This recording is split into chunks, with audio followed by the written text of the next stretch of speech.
My name is Zachary Kellman.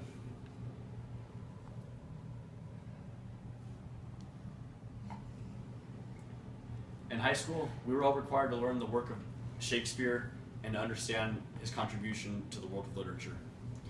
Many of you three of you sitting before me right now had to probably memorize the Pythagorean theorem in all your math classes. You also probably had to understand the different stages a cell goes through during growth, and there was probably a lot of required reading over the semesters.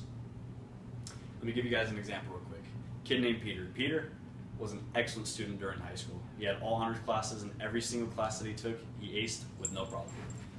Peter had a great opportunity set out in front of him. He could basically pick any college he wanted to go to in the United States. It seems like he was on the right path.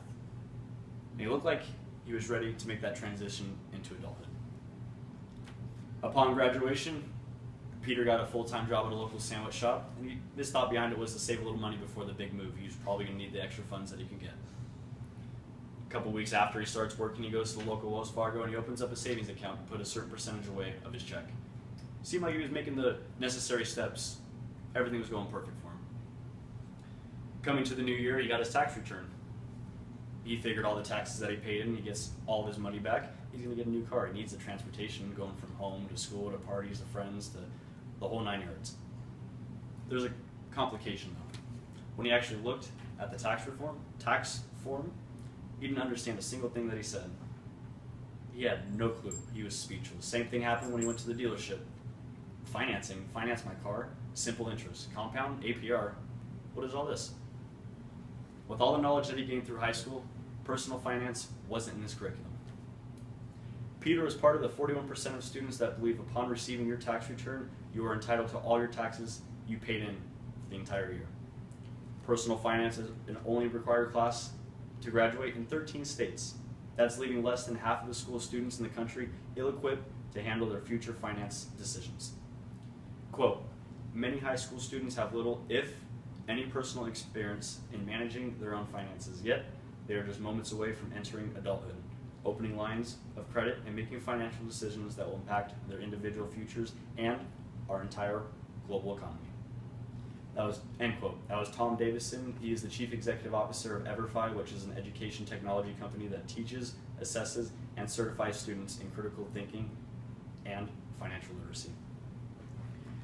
83% of high school students from the age of 13 to 18 years old want personal finance education in their classrooms, and on the same survey provided by EverFi's month of April survey, more of a quarter of those students believe they will be unprepared to manage their finances upon high school graduation. So why can't we get the necessary education they need to live on a regular basis?